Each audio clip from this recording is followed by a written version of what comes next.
The episode kicks off with a whirlwind introduction where Ms. Ames finds herself at the heart of a paternity drama tangled between two men who both assert they are her real father. Mr. Patton has lovingly raised her, believing he was her dad all along, while Mr. Garcia steps into the courtroom claiming he's the biological father and has been on a quest for over 25 years to prove it. Just wait, it gets juicier from here. Ms. Ames, you're torn between the two men standing in court today because the defendant, Mr. Patton, raised you your entire life believing he was your dad, but now Mr. Garcia is suing to prove is your biological father. Prepare for an emotional roller coaster. Mr. Garcia unfolds his touching story of relentless search and the eventual Facebook reunion with Ms. Ames. The reunion brimmed with emotions, affirming his lifelong belief that he was her biological father, despite the decades apart. The next turn in this story will surprise you. You were informed that Mr. Garcia was claiming Ms. Ames his daughter. And a year ago, I was in Jersey visiting my family, and I was really looking for her on Facebook, wanting to find her because I always called and always asked about her, and I was really looking for a heavy. We found each other on Facebook last year, and we met at my mother's house. This twist is a real eye-opener. Ms. Ames delves into how she stumbled upon the shocking possibility of having another father. After her mother passed away, a family revelation propelled her into a search that led her to connect with Mr. Garcia on Facebook, noticing their striking resemblance. The plot thickens in the next segment. When I was 21 years old, another relative of mine decided to tell me, well, there's a possibility that your dad isn't your dad, that another man is your father. So the name that they gave me, I searched for years. I couldn't find it. Well, come to find out, they had gave me the wrong name. He friend requested. I looked at his picture and I felt the instant connection because I looked just like Mr. Garcia. Things are heating up now. Ms. Ames shares her emotional turmoil and practical worries about her children's heritage and the mysteries surrounding their family ties due to the uncertainty of her own paternity. Buckle up, the emotional intensity is about to ramp up. He was supposed to go back to Florida and he stayed an extra 2 weeks because he wanted to meet my daughter. I'm torn. I have 2 kids and I want my kids to know who their grandparents are. My mother's not around. I don't want my kids growing up accidentally dating their family members because we don't know the truth. That's a very real concern. Yeah, my son will be 18 years old. I don't want him to be dating one of his cousins and not know it. Get ready for a heart-tugging moment. Mr. Patton talks about his deep commitment and financial contributions towards Ms. Ames, highlighting the staggering $40,000 he spent in child support, proving his dedication regardless of their biological connection. The revelations up next will definitely raise some eyebrows. And you submitted to the court that you've paid your entire child support debt off. Yes, I have the documentation. It's paid in full. Yes, I have it right here, Your Honor. I'd like to see that. Mr. John Patton, State of New Jersey, paid. No open cases. More than $40,000. Yes, Your Honor. Jerome, we don't see this a lot. I commend you for this, sir. You won't see this coming. The court listens intently as both potential fathers lay out their cases, each adamant about their certainty and detailing their lifelong commitments to Ms. Ames, emphasizing their emotional and practical contributions. Brace yourselves. The DNA results are about to make a grand entrance. I had always believed in my heart that I was the father. When you said made you believe. Because the timeline when she told me she was pregnant was after we were together. But after Ms. Ames was born, timeline didn't add up. She had given you a certain date or how many months she was or whatever. Yes. And then when Ms. Ames was actually born, in your mind, you said to yourself, what she told me didn't add up. This could be my baby. That's correct. Here comes the moment of truth. In a climactic reveal, the DNA results are disclosed. It has been determined by this court. Her biological father is Mr. Garcia. Are you okay, Ms. Ames? Happy to finally know? Yes.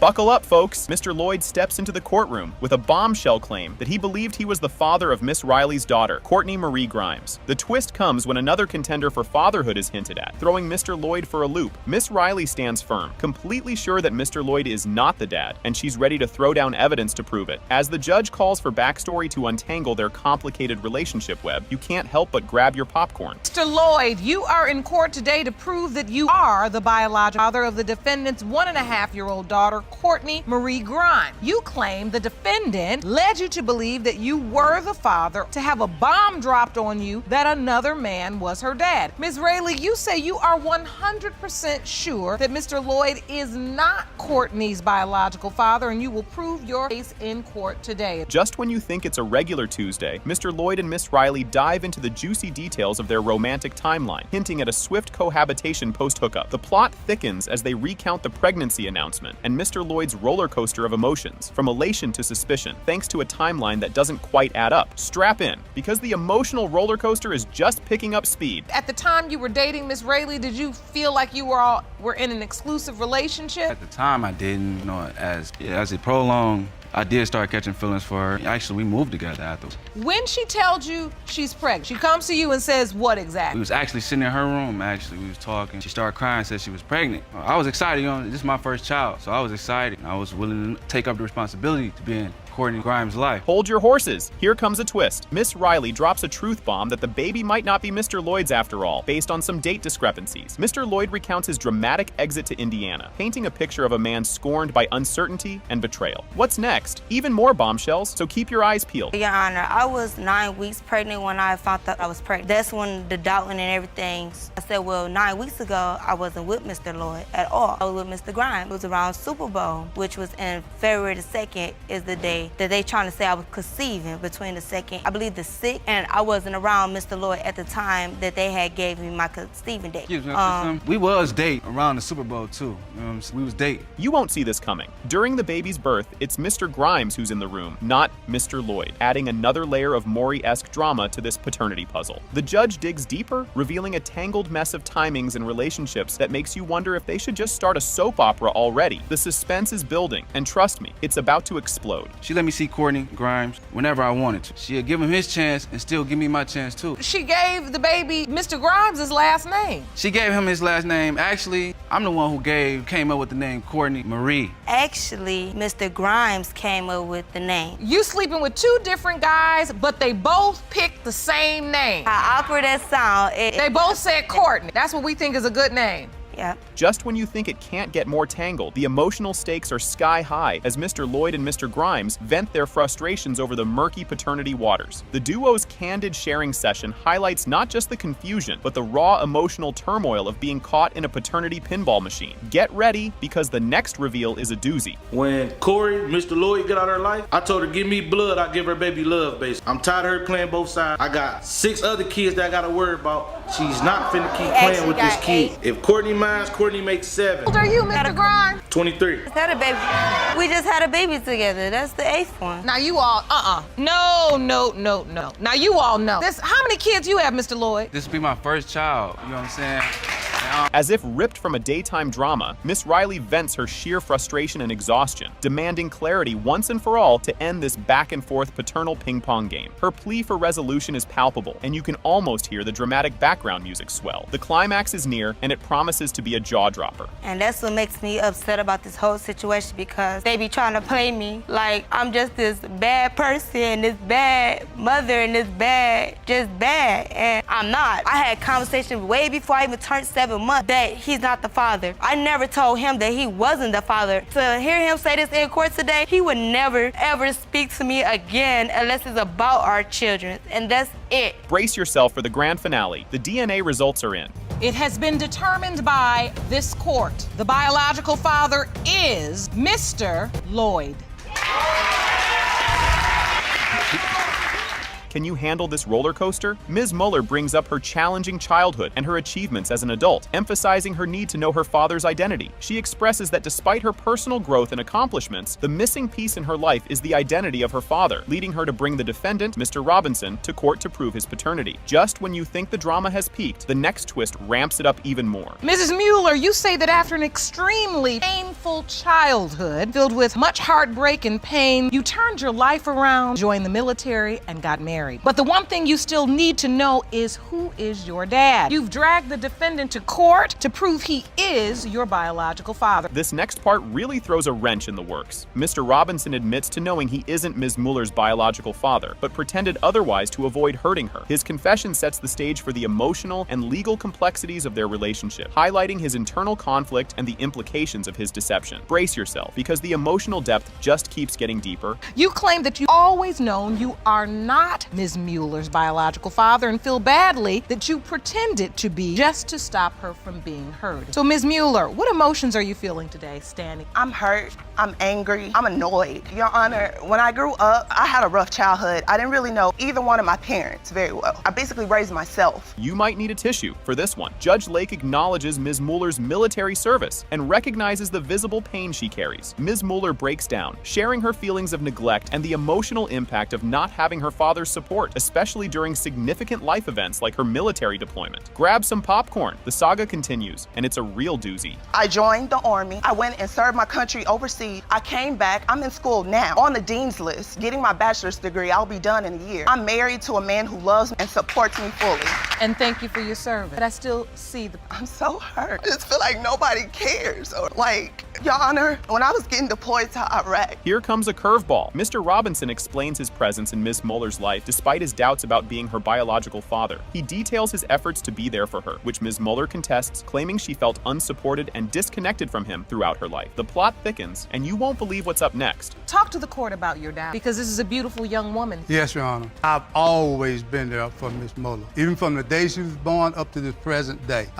Even with my doubts that she was not my daughter, I was there for her. What ways were you there for her? I Because when I look at her, she wants that answer. I was always there. I always come visit her. I tried to take her place, do things with her from the birth to this present day. Just when you think it couldn't get any more tangled, a conflict arises over Ms. Mueller's alleged lie about living conditions, which Mr. Robinson disputes. The judge probes deeper into Mr. Robinson's doubts about his paternity, leading to a recount of his relationship with Ms. Mueller's mother and the ambiguous circumstances surrounding Ms. Mueller's conception and birth. The tension mounts, and the next clip will have you on the edge of your seat. You say you have doubts, yes, but you also say you've always been there for her. I've been there because I've always been a stand-up. I was raised to believe that if you were a father, you take care of your kids, and that's what I did. And do you understand that she believes you're her biological father? Not by the way they treated me, no, Your Honor. You'll be shaking your head at this one. The court calls Ms. Mueller's mother, Ms. Cobbs, to testify. She vehemently denies Mr. Robinson's claims about her infidelity, emphasizing her commitment to their relationship and asserting that Mr. Robinson was indeed the father, as he was present and supportive during the pregnancy and birth. The drama escalates, so stay tuned for an even juicier revelation. Ms. Cobbs, you are Ms. Mueller's mother. Yes, ma'am. So Mr. Robinson has asserted in court today, Ms. Cobbs, a lot of men friends during your relationship. And when he come home suddenly, it's time for them to go. It's a bald-faced lie. How, if you come up in your house and see another man up in there and you gonna be that calm? When I'm committed, I'm committed. I don't do no outside dipping in that. For us him talking about being a father to her, no, he haven't. This part adds an extra layer of complexity. Ms. Mueller shares her experience of living with Mr. Robinson and feeling like an outsider in his home. This testimony reveals the emotional and psychological impacts of her disputed paternity and foster care experiences, highlighting the deep-seated issues in their relationship. Fasten your seatbelts. The climax is fast approaching. And he took me to go stay with him, and I was excited at first, Your Honor.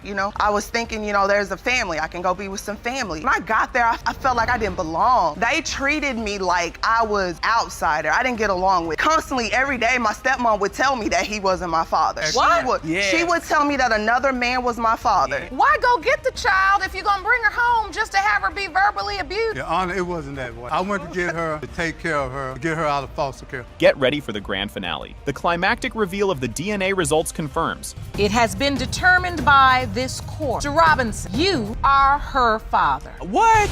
Bam! That's what I'm talking about. You are the father, sir.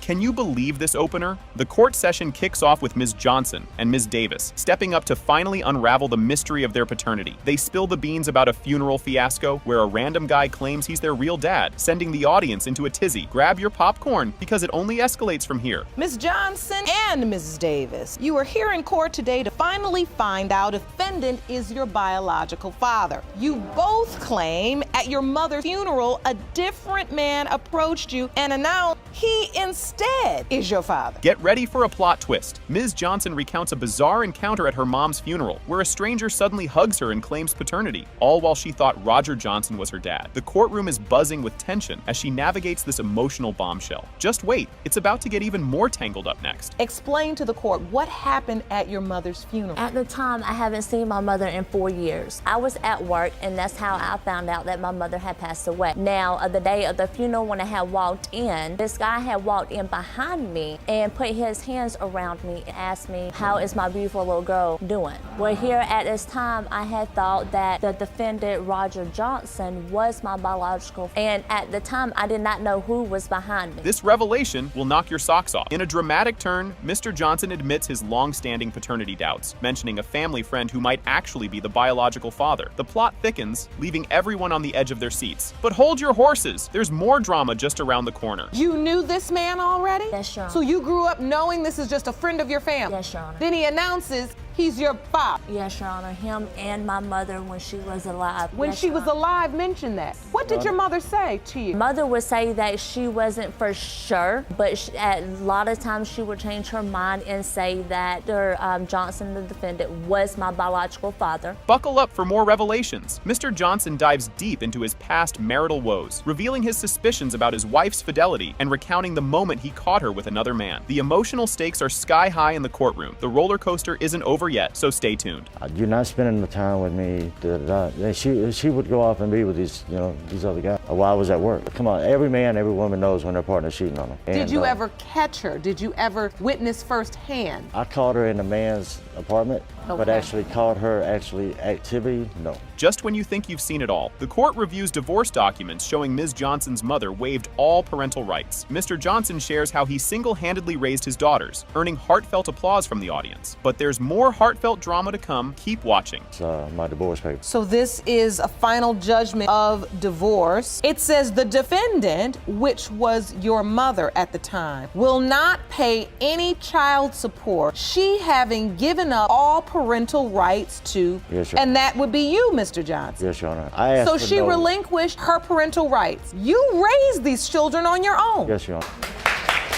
Are you ready for another emotional whirlwind? An intense conversation unfolds as Mr. Johnson and Ms. Davis tackle the hard-hitting effects of family doubt on their personal bonds. Ms. Davis wrestles with her identity amid family revelations, adding depth to the courtroom drama. The emotional stakes are about to get even higher, believe it or not. Daughters, they was too young to understand and see the things that was going on, but my son actually seen it with his own eyes and heard conversations that took place. Now as you look at these girls, do you see yourself in them? Do they look like you? I know physical attributes aren't everything. Honestly, I see it in Elizabeth, but as Miss Davis, she resembles a lot of the guy that's supposed to be a father. Here comes the big reveal. The climax of the episode hits as the DNA results are disclosed. The paternity of Melinda Davis. And as to whether Roger Johnson Sr. is her biological father, Mr. Johnson Sr., you are her father. Mr. Sedeno explains his reason for being in court. He doubts the paternity of Ms. Ramirez's 1.5-month-old daughter, Aislinn, suspecting a paternity trap to lure him back. This sets the stage for the case, highlighting the tension and the stakes involved. Just when you think it can't get more intense, it does. Stay tuned for what's next. You are seeking the results of a paternity test for Ms. Ramirez's 1.5-month-old daughter, Aislinn. You claim you two broke up and now you have no feelings for Ms. Ramirez whatsoever. You say she's claiming you are her baby's father in a fraudulent attempt to try to get you to come back to her. Yes, Your Honor. Yes. Just when you thought it couldn't get any more dramatic, Ms. Ramirez admits to a jaw-dropping method of proving infidelity to Mr. Sedeno's girlfriend by making a call during an intimate moment. This revelation heightens the drama and illustrates the complex, strained relationships among the parties involved. Brace yourself. The saga continues, and it's even more outrageous. I texted her first, and I told her that I was gonna sleep. I told her that I was gonna sleep with him, and she told me to prove it. So when we were having sex, I called her on the phone so that she could hear. What? You got on the phone with his girlfriend. Yes. I gotta get this. You said, I'm gonna have sex with my ex, which is your current boyfriend. Yeah, because She said proof. So the way you decided to prove it was by calling her to let her, so that she can hear it for herself. Guess what comes out of the woodwork now? Mr. Sedeno confesses to repeatedly sleeping with Ms. Ramirez, despite being in another relationship and having doubts about the paternity of Aislinn. This ongoing infidelity and the chaotic interpersonal dynamics underscore the complexity of the situation. But wait, there's more chaos to come. just that one day. No, it's been consistent. Only one day. Last few few years we've been sleeping together. 5 to 4 of the guys that she sleeps with daily, so I mean... I don't sleep with any... Are you submitting to this court that you've only slept with Ms. Ramirez one time since you've been in the relationship with your current girlfriend? No, I keep track of my monthly cycle. I know when we slept together. We slept together just a few weeks ago. Not since I've been back from Atlanta, no. Really?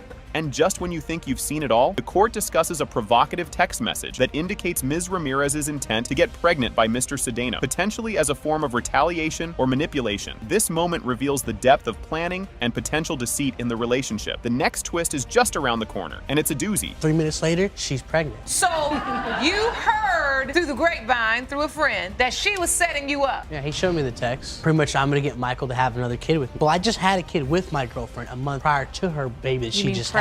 So you got a baby by your current girlfriend? Yes. Here's the big reveal everyone's been waiting for. The paternity test results are revealed. When it comes to 1.5-month-old Aislinn, Mr. Cedeno, you are her father. I told you. Now you can't deny her. She's your kid. You won't believe how this starts. The story begins with Ms. Wilson openly admitting to an affair with a married man, Mr. McKnight, and she's more than upset. He's denying their 1-year-old daughter, Shakira. She thinks their hidden romance should lead to him leaving his wife. As she pushes for this big change, get ready because the courtroom is about to heat up. Ms. Wilson, you admit to an affair with a married man, and now you are furious that he's denying your 1-year-old daughter, Shakira. You say your relationship with Mr. McKnight may have been a secret, but your daughter isn't, and once you prove he's the father, you want him to leave his wife and go home with you. Strap in for more chaos. Mr. McKnight, alongside his wife, stands firm, admitting to falling into temptation, but strongly denies being Shakira's father. He suggests other men could be the father due to Ms. Wilson's relationships. Trust me, the story thickens even more from here. You are in court today with your wife, and you testify you fell victim to temptation, but you weren't the only man. And you are 100%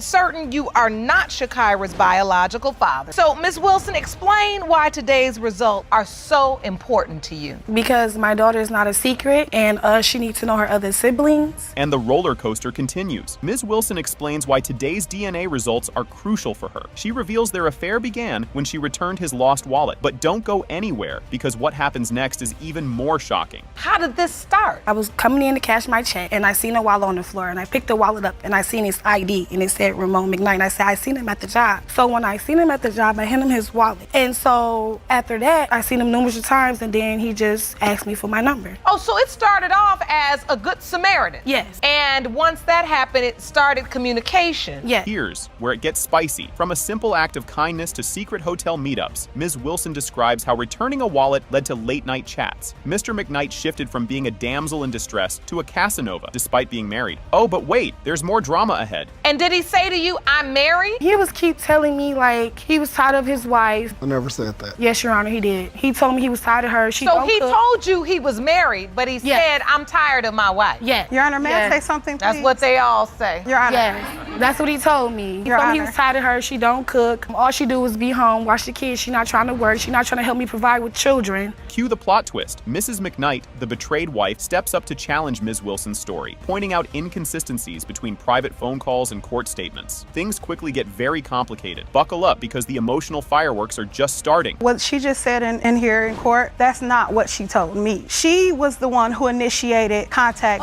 When Miss Wilson contacted me, she said that my husband and her and some other co-workers were all pretty much powwowing. Me and Raymond was having sex every day. Every day we get off of work, he was coming to have sex with me. Where? At your house? At my house, at a room, in the car he bought her. Just when you thought it couldn't get more tangled, the argument heats up as Mrs. McKnight questions Ms. Wilson's decision to continue the affair, knowing Mr. McKnight was married. As Mrs. McKnight fights for her children's right to know their siblings, the courtroom braces for the next bombshell. Had multiple sex in that truck too as well.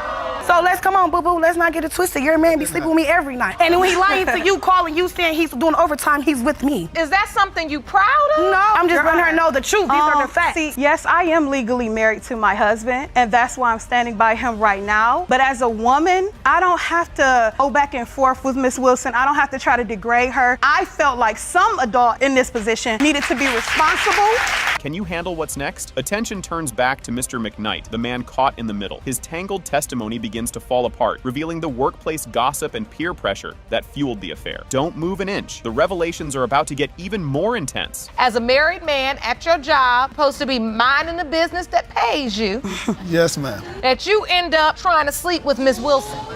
It started, as she said, she did find my wallet, but it was a coworker that used to work with us. And he was telling me like, man, you should try to get her. Did someone say drama overload? The story circles back to the sneaky details of the affair, with Ms. Wilson and Mr. McKnight sharing their not-so-secret encounters. This segment dives deep into the murky waters of deceit and casual flings. But hold on, there's another twist coming. You're trying to say that Ms. Wilson was promiscuous? Yes, Your Honor. No, Your Honor, like I said, when I found his wallet, he was very flirtatious. Buy me Skittles, Pops, leaving there for me. Where did you all go to have sex? He paid for it, hotels, my house, his car he got her that she got repo in the truck. I never been with her in my truck. Brace yourself for the climax. As the episode nears its conclusion, the stakes are higher with emotional and legal consequences fully displayed. But clearly that didn't work because you're here. Thank you. Oh, yeah. Thank you, Your Honor. What happened? He was coming to my department, always helping me, always flirting with me, always talking to me. I said, Ramon, look, it is what it is. I'm done with you. He like, I'm gonna get you back. One day I was bending over to go put the boxes on the pallet, and Ramon came behind me and bumped his on me. He was like, I'm gonna get you back. That never happened. Yes, Your Honor, it has happened. That Yes. never happened. This segment kicks off the drama-packed case of Wiggins versus Davis. Mr. Wiggins steps into the courtroom, ready to drop a bombshell. He's contesting paternity, claiming the test results will turn his world upside down. He's here to prove he's not the father of Ms. Davis's child, Aubrey Wiggins. Watch how this shakes out next. Mr. Wiggins, you are here in court to prove that you are not the father of Ms. Davis' child, Aubrey Wiggins, and say today's result will change your life. Ms. Davis, you claim that Mr. Wiggins knows he's the father of your child and is trying to deny her, already has 3 children, and doesn't want to step up and be a father. You'll never guess what he says next. Mr. Wiggins dives into the juicy details of his personal turmoil, revealing how the paternity accusation cost him his marriage. He's desperate to clear his name and win back his family after a separation that sent him spiraling. Keep your eyes peeled for what he spills next. Being alleged the father of Aubrey, I lost my wife and I want to regain my family. Lost your family? You were married at the time? Explain. Yes, Your Honor, I was married and me and my wife went through a separation due to a rough patch. Through my separation, I became a little antsy, I guess for lack of better terms. Here's where it gets spicy. Mr. Wiggins spills the beans on how the affair began with Ms. Davis, who was conveniently working for his relative. It was supposed to be a no-strings-attached fling, but oh boy, did it morph into a full-blown soap opera. You won't want to miss what's coming up. Approached her, was never supposed to be anything else more than just sex. No. But you didn't use We was protection. together for almost 2 years and a half. We was never together. Almost 2.5 years? Yes, sir. It just, it kind of went longer than it should have. Your hope is that if you can prove that Aubrey is not your biological child, that you can convince your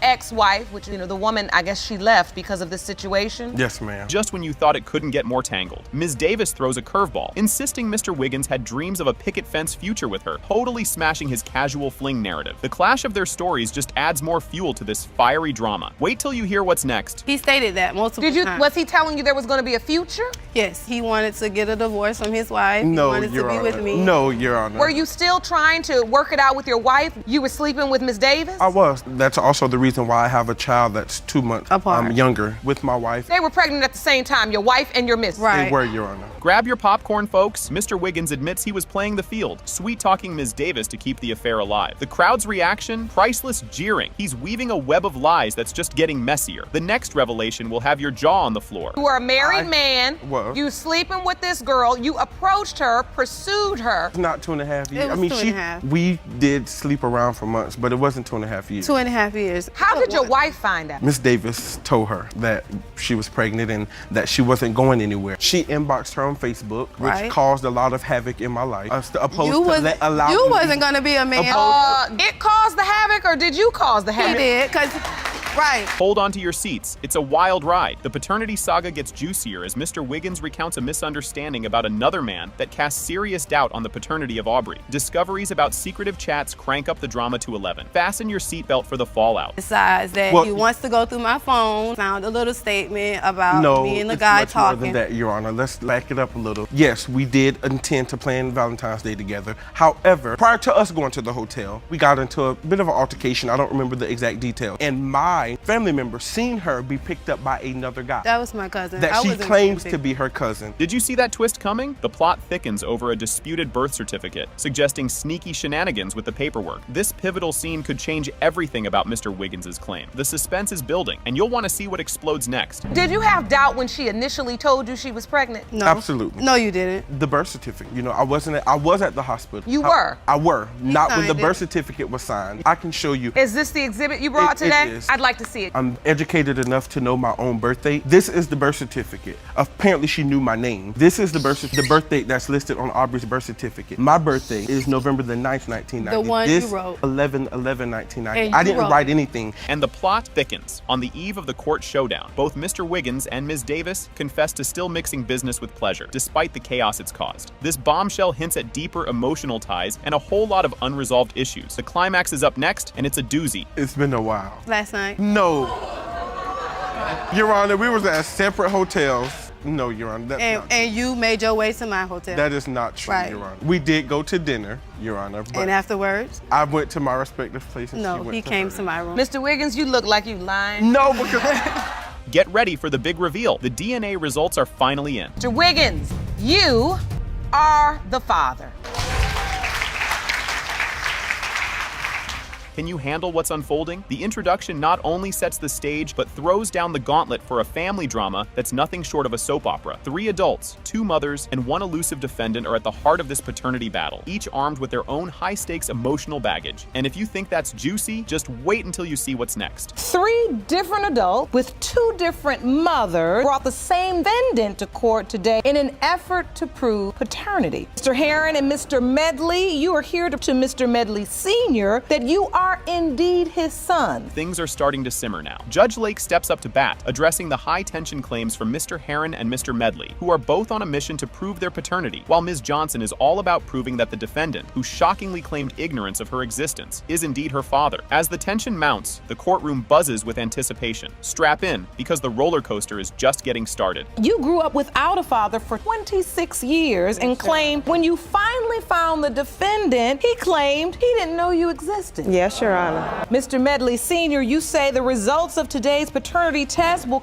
you had every reason to doubt all 3. Yes, Your Honor. Grab your tissues, folks. The emotional floodgates open as Mr. Medley Jr. delivers a heart-wrenching testimony about the void left by his father's absence. He directly challenges Mr. Medley Sr., demanding answers to painful questions about neglect and denial of paternity. This poignant moment sets the stage for even more emotional revelations. You'll want to stick around for this. Without having a father. It affected me in life. Want to know why he wasn't in my life? Why would you give me your full name? Why would you sign my birth certificate? If you deny me as your child, it hurts me like all get out. Did he really just say that? Mr. Medley Sr. throws a curveball with his defense, delving into a backstory filled with suspicions of infidelity. His tales of a rocky past with the children's mother draw gasps and murmurs from the crowd. This plot twist paints a dramatic backstory leading up to today's paternity disputes. And believe me, it's about to get even wilder. I went to audition for a band. The trumpet player was acting kind of strange, like he didn't want me, and I knew everything went well. And as I was leaving, he came to me and he said, he's like, I know this guy is tripping and everything, but I think the reason he's tripping is because he thinks you're here to start some trouble. I'm like, why do I want to start trouble? I'm a drummer. I'm not. He said, well, she has been with him, but he didn't know that she was married. This moment is a real tearjerker. Mr. Heron lays it all out, confronting Mr. Medley Sr. with a raw and powerful question about his denial and absence during critical life events. This emotional confrontation brings the courtroom to a hushed standstill as everyone absorbs the weight of his words. But keep your eyes peeled, because there's more drama ahead. His mom came down for Christmases, birthdays, everything. Gave us and she everything. treated us like we was her grandkid. She told us no matter what your daddy say, you guys are always gonna be my grandkid. Look at me. Do our door not look like you?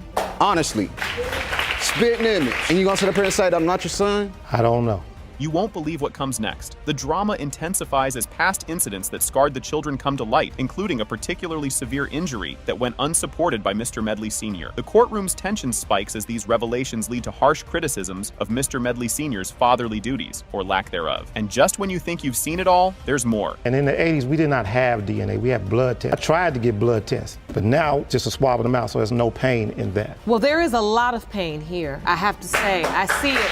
And whether you are or you aren't their biological father, you have to recognize that I've been through a lot also. Here comes the big reveal. In a climactic moment, Judge Lake delivers the DNA test results, confirming Mr. Medley Sr.'s paternity for both Mr. Heron and Mr. Medley Jr. The courtroom erupts in a mix of vindication and new challenges. This pivotal moment is not just a reveal, but a gateway to even more unexpected developments. Stay tuned, the excitement continues. it has been determined by this court you are the father. Moving on to the results for Victor Medley Jr. It has been determined by this court that you are the father. Talk about a plot twist. After the DNA bombshells, Mr. Medley Sr.'s response hints at reconciliation, but quickly spirals into blame and conflict over the mother's alleged lifestyle. This leads to a heated and revealing exchange about values and responsibility. And guess what? The emotional fireworks are far from over. They would receive you. Yes, yes.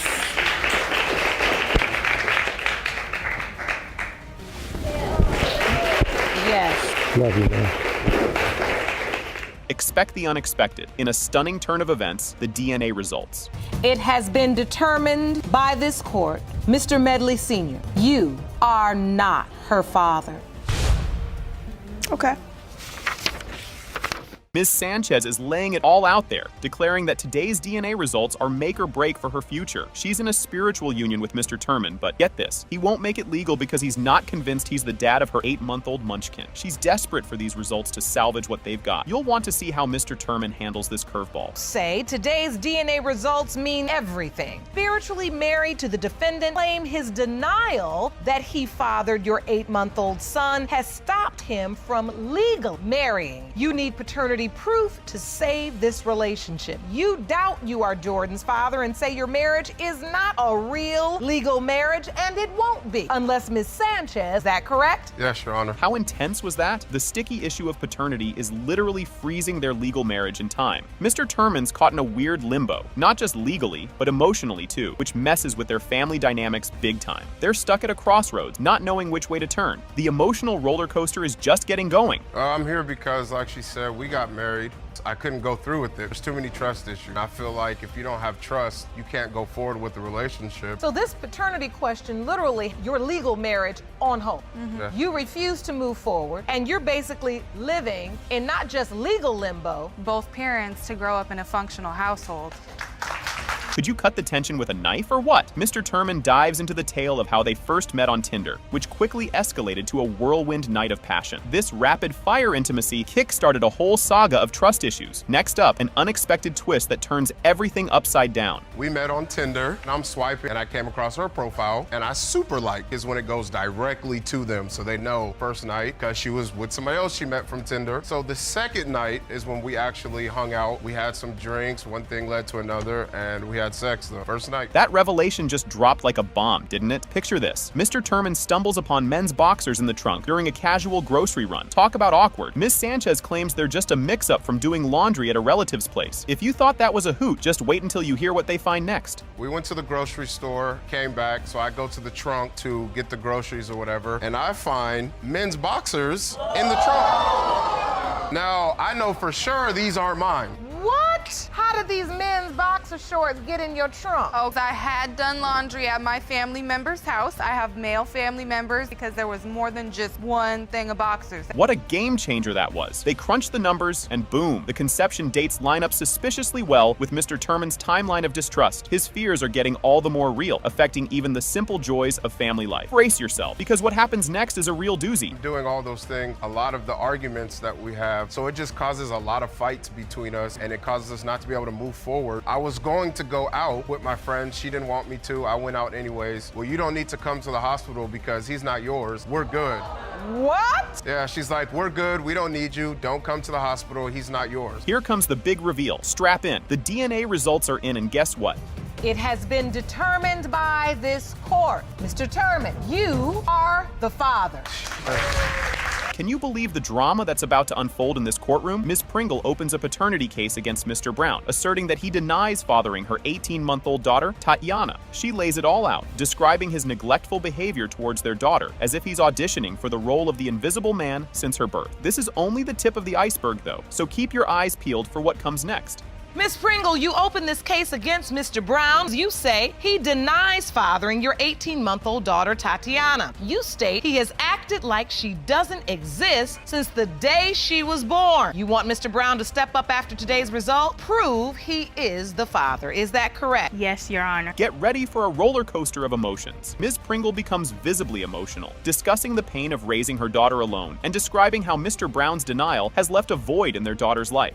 The courtroom is thick with tension and unspoken words, hinting at deeper stories yet to unfold. Hang tight, her next revelation is a doozy. It hurts really bad that you're denying. She says daddy every day, but you're nowhere around. Nobody cares about me but my mother. The reason why I feel like that because the time she was saying always a cheater. So you feel traumatized? Yes. You might want to sit down for this one. Ms. Pringle admits to a past mistake of cheating via an encounter with someone from a dating site. Her confession attempts to clear the air about her infidelity, which Mr. Brown uses as his shield of denial. The plot thickens as we dive into their tumultuous relationship timeline. I met someone on a dating site. That's what happened. So it was just something casual? I went to a free clinic and I took the test and they said that it was 4 weeks and 3 days. Pregnant? Yeah. And then you called Mr. Brown? Yes, and I told him I was pregnant. He was happy. And you thought it couldn't get more tangled. The discussion turns to the pregnancy timeline, with Mr. Brown casting doubt over the conception timing relative to their rocky relationship status. His skepticism about paternity due to their on and off sexual encounters adds another layer of drama. Brace yourself. Mr. Brown's level of involvement is next on the docket. You were only happy for 2 months? We didn't have sex at the time, like the conceiving time that she got pregnant. It was broken up. At the conception time, you didn't have sex then? I don't know where he got his information from. But after he confirmed you were cheating and you admitted to it, then you start getting phone calls where you got to leave the room. That doesn't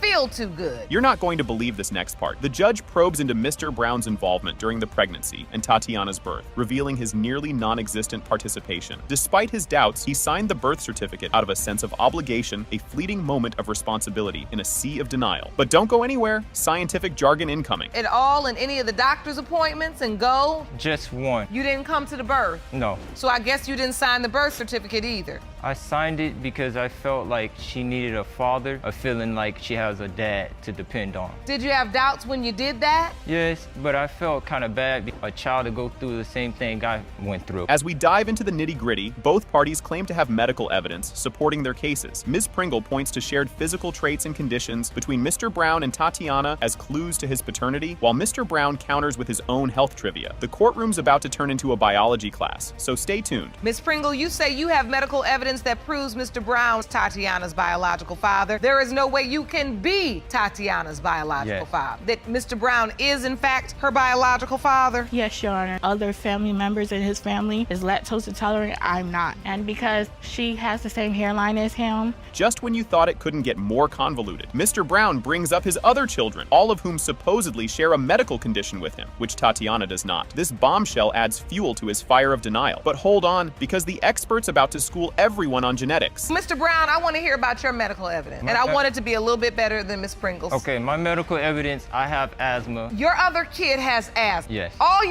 How many other children you have? How many? I would have had 8. What? What do you mean you would have had 8? So Tatiana would be your 8th kid? Yes. And all your kids have asthma, but Tatiana doesn't? Yes. Enter the expert, ready to drop some knowledge bombs. Dr. Gator steps up to provide clear, scientific explanations about lactose intolerance and asthma, dissecting the medical arguments presented by both sides. The DNA results are on deck, and they're about to make a splash. Ms. Pringle has presented in her case that she believed that Mr. Brown is her daughter's biological father. Mr. Brown is lactose intolerant, and her daughter is also lactose intolerant. How do you become lactose intolerant? When you're lactose intolerant, your body doesn't produce an enzyme called lactase, and lactase is what breaks down the milk. Here it comes, the big reveal. The dramatic conclusion unfolds as the DNA test results are read out loud. It has been determined by this court. Mr. Brown, you are the father.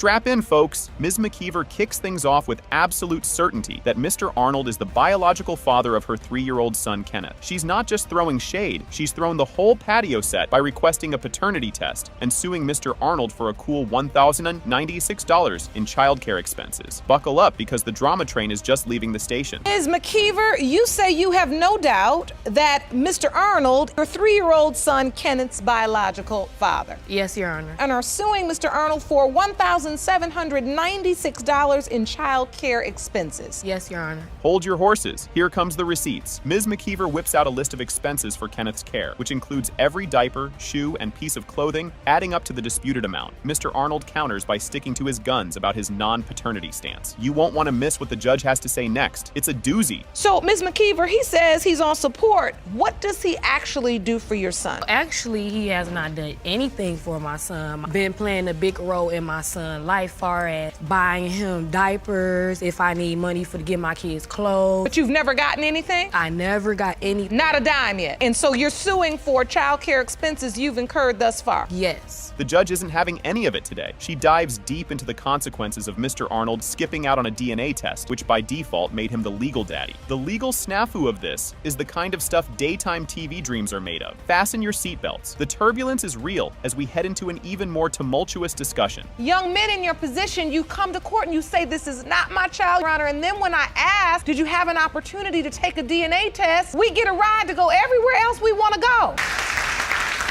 This is important because you see what happened. Once you didn't show, you're named by default. You should not be in the position you're in right now. In a heartwarming twist, Ms. Cox, Ms. McKeever's sister, steps into the spotlight to discuss how she's been financially supporting Kenneth. It's all about family stepping up when the supposed father steps back. But keep your eyes peeled. The familial feud is about to get extra crunchy. So you've been stepping up to the plate as it relates to Kenneth. Yes, ma'am, I have. Paying for expenses. Haircut, shoes, clothes, milk. If she calls me, he have it. She's responsible for paying you back this month. And that is, yes. Everything is not being said. There was another young man, his dad. Who is this now, young man? After 2 years, now my nephew is being blamed for these kids. As we dive into the he said, she said of Ms. McKeever's love life, the details get juicier. She lays out the timeline of her relationships with Mr. Arnold and another mystery man, crucial for pinpointing when Kenneth was conceived. This soap opera-worthy reveal sets the stage for some major emotional fireworks. Grab your popcorn. This emotional roller coaster is just getting started. The whole time that he was living with me, Your Honor, unprotected. Now, the other young man that I was messing with, December 26th, I end up going to the doctor because I get my 6-month checkup. The lady ended up telling me I was 6 weeks pregnant, was the other dude. And you submitted a calendar to the court. Yes. Mr. Arnold, having sex with him unprotected, you said? Yes. The plot thickens, and the air in the courtroom could be cut with a knife. Ms. McKeever and Ms. Henderson throw accusations faster than a speeding bullet, confusing everyone about who knew what when. The suspense is building, and what comes next? You guessed it, more bombshells. Ms. Henderson, what would you like to add? I just wanted to make sure I understood that on my calendar. If her conception time was from December the 24th, that's 2 days. And then you decide that after this guy comes back, and you with him one time, but he the dad. Now 2 years later, look where we at. This don't make no sense. Tear ducts on standby. Ms. McKeever brings the feels, talking about her son's queries about Mr. Arnold. Meanwhile, Mr. Arnold wavers between denial and a strange connection to Kenneth. The emotional stakes are sky high, and just wait till you see how this family drama unfolds next. And when I said it to Mr. Arnold, he said I had a feeling that that's my child. I didn't know it was another guy involved. After she came back and showed me the paper. He's lying on that part. The time that we was in a relationship, he knew about the other guy. So it's not like I just got with Mr. Arnold and didn't tell him about this other guy. Things in the courtroom are heating up like a microwave meal. Quick, intense, and a bit messy. Ms. McKeever accuses Mr. Arnold of shirking his responsibilities, while his family insists he's not the dad. The climax of this courtroom saga is about to blow the roof off. Make sure you're ready for the explosive next chapter. So you say he doesn't look like you? He don't. He's starting to look like you, and you said, yeah, I thought that was my son. He don't. Exactly, that's what I'm saying. 3 now. He don't even look like me now. You don't feel like he looks like you at all? First of all, you are 27 years old. You have a problem, or we have anything, and worry about your kids. Because at the end of the day. Just when you thought all cards were on the table, the judge lays down the final verdict. DNA results are in. It has been determined by this court. Mr. Arnold, you are his father.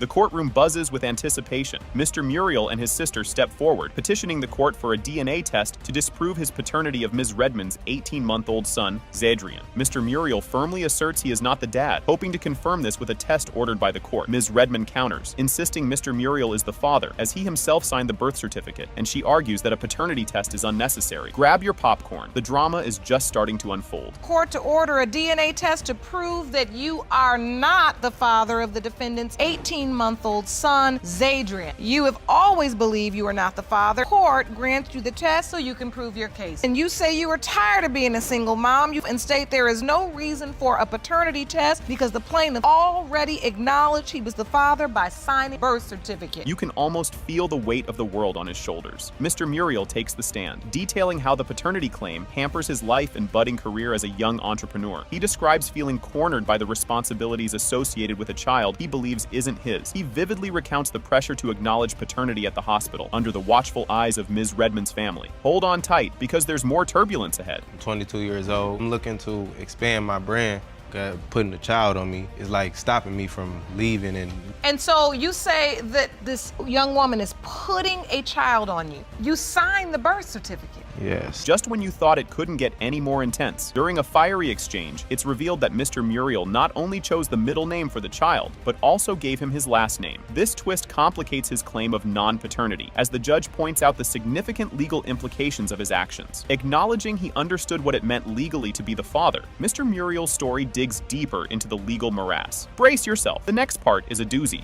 Zadrian Sherrard Morrell. You chose that name, not me. You chose it. You put his name in. The child also has your last name. Yeah. And do you understand what being the legal father means? Yeah. So you now know that once you sign it under the law, you are that child's father. Things are heating up. Mr. Muriel casts doubt on his paternity by bringing up Ms. Redmond's alleged infidelity, claiming he was miles away in another state when conception supposedly occurred. The judge, seeking more than just accusations, presses for solid evidence and a clear timeline to substantiate his denial of paternity. Just when you think you've seen it all, the courtroom throws another curveball. Yes, and I believe she was with other people. Okay, you say you weren't even there. Give me the facts surrounding that. I weren't there. I was here in Atlanta, Georgia. Zadrian's date of birth is what? September 15th. I got the year and the date mixed up, okay? Yeah, Why does your brother know my son's birthday if that's not his baby? You're not going to believe this one. Mr. Muriel recounts a suspicious incident where he followed Ms. Redmond to a questionable neighborhood and confronted a man who emerged from a house she had entered. This confrontation fuels his doubts about his paternity even further, presenting a plot twist that feels straight out of a soap opera. Fasten your seatbelts. The judge's reaction is priceless. Pull up to one of my boys' house. I leave there. I see her vehicle in the neighborhood she's never in to wait.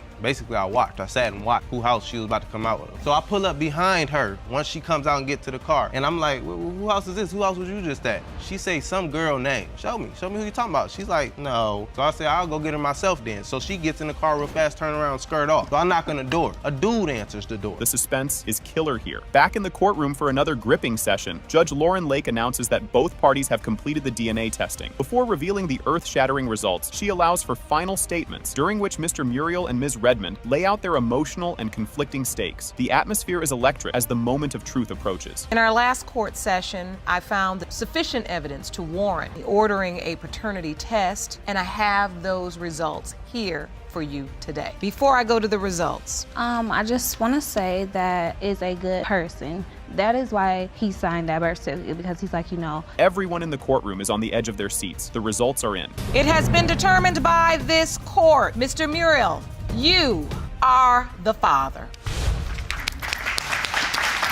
The case of Evans versus Snyder kicks off, where Mr. Evans disputes paternity of a 2-month-old daughter, Lainey, claiming their relationship was a brief fling. He is adamant he is not the father and expresses a strong desire to reclaim his last name once proven. The saga is just heating up, so don't go anywhere. This is a case of Evans versus Snyder. Thank you, Jerome. Good day, everyone.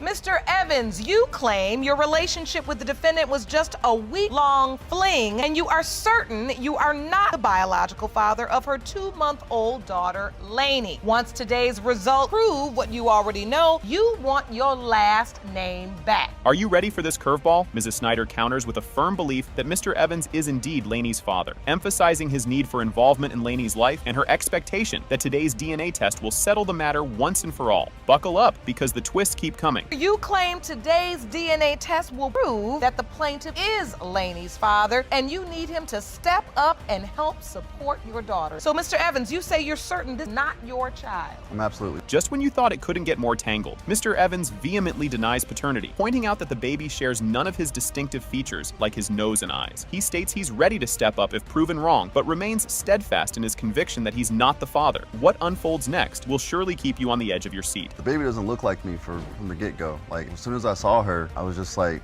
she don't look like me. She doesn't have my nose, she doesn't have my eyes. Like, I would see, features, that would resemble me. She doesn't look anything like me. So I just want to know. I mean, if she is mine, then okay, I'll man up and take care of my little girl. But if she's not mine, then I want my name back. Things are about to get even more emotional. Ms. Snyder, visibly upset, articulates the pain caused by Mr. Evans' denial of paternity. She speaks passionately about her deep bond with her daughter and her frustration at the ongoing dispute. The emotional roller coaster is far from over, so hang tight for the next revelation. What are you feeling in this moment right now? Emotional and kind of sad because it's just overwhelming right now. So today truly means everything to you. This is important. Yes, Your Honor. This is the day that you feel like you're going to get a father for your baby. Yes, Your Honor. The father she deserves. Yes, Your Honor.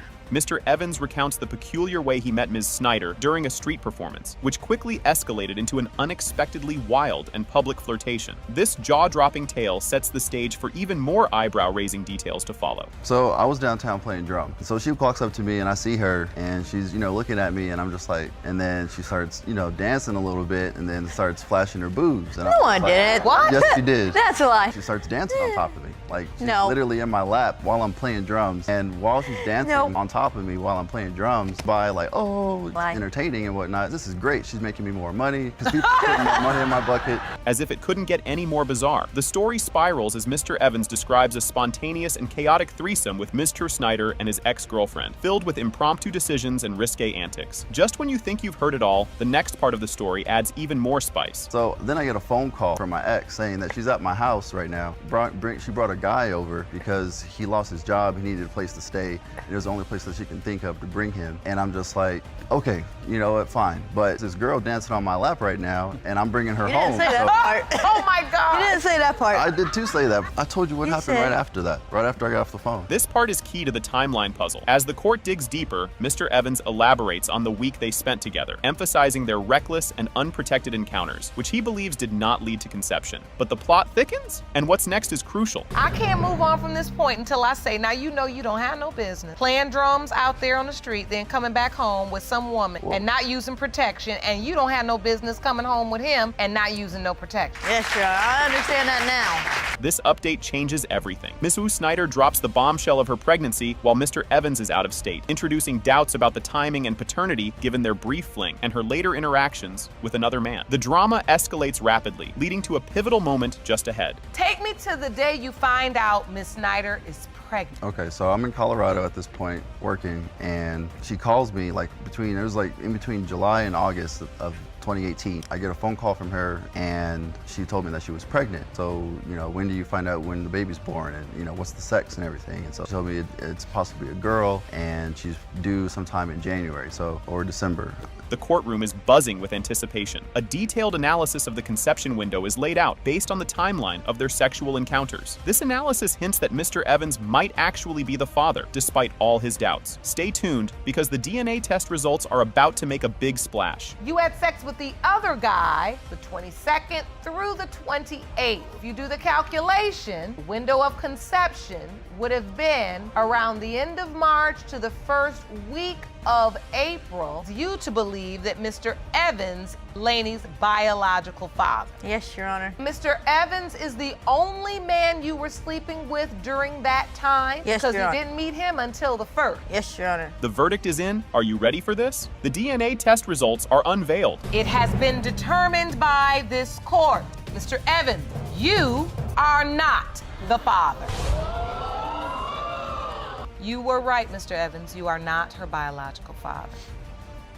Can you even handle what's going on? Miss Brown is here today slapping her mom with a lawsuit for a whopping $2,200, blaming her for the emotional roller coaster caused by not knowing her real dad. Now, the court's got its detective hat on, deciding if there's enough juice to squeeze a paternity test out of one potential pops. Just when you think you've seen it all, the next twist comes along. Ms. Brown, you're here today suing your mother for $2,200 for emotional distress. You say she's caused you by not knowing who your biological father is. Now, the court has located one possible father and must determine is enough evidence to order a paternity test. Hold on to your coffee, folks. Miss Brown drops a bombshell with a list her mom gave her, 6 to 7 names long, of guys who might be her dad. Turns out the first dude they tested could have starred in Not the Father, the way Maury Povich likes to announce. This roller coaster of daddy issues just cranked up a notch. You'll want to stick around for what's up next. We want the truth in this courtroom. My mom she wasn't there as much as she should have been there. I asked her on several occasions, do you know who my father could be? My mama just said, I don't know. Every time I asked, it was, I don't know, I don't know. Actually, I have a list of men. It's about 6 to 7 guys. 67? About 6 or 7. I said, wait a minute now.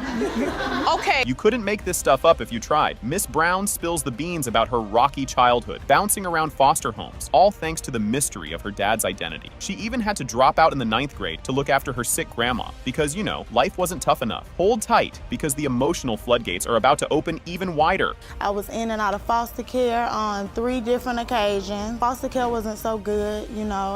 I didn't know where they were. They got split up too. My grandmother got us back. She got sick. I missed 3 months of school, got kicked out. I was in alternative school. I got kicked out because my grandma got sick and I had to take care of her. This is straight out of a daytime drama. Miss Brown Overstreet, the mother in the hot seat, confesses to her messy parenting skills, chalked up to her wild youth and a missing manual on motherhood. She's got regrets and admits to flunking out when her kids needed her most. The saga deepens, so don't go anywhere. The confessions are just getting started. I had my kids young, and it was 6. I have 6 of them. So it wasn't like it was just one child. I had a hard time trying to be a mother. I didn't know how to raise my kids, and when I lost custody of them, I tried my best to get. I can admit that I was young and I was wild, and I was kind of promiscuous, so I did not know who her father was. Did you approach any of those men and say, I'm pregnant and I think you're the father, or you just left them all alone? I just left them all alone. This hits right in the feels. Miss Brown paints a picture of a childhood missing crucial pieces, a father's guidance and a mother's steady presence. Her brother became her makeshift parent, teaching her everything from bike riding to spelling. The plot thickens, and you won't believe what's coming next. A little of some of what she was supposed to, but I guess she felt that giving me money erased all the past memories that I had because of her. She used to give me money all the time. Money don't pay. Money is not going to pay for what I went through. I was tormented. You say you were tormented? Tormented. Living without your father? Yes, Your Honor. And your mother? Yes, Your Honor. Just when you think it's all out on the table, Mr. Smith, a new contender for Father of the Year, recounts his surprise debut at Miss Brown's workplace, which might as well have had a spotlight and dramatic music. His tale of mistaken intentions and awkward first impressions adds another layer to this family feud. The twists keep coming, so keep your eyes peeled. We go back a long time. So when I called her, she was like that she was trying to find father of our daughter. I said, wouldn't it be funny if I was the father? She was like, oh yeah, I forgot all about you.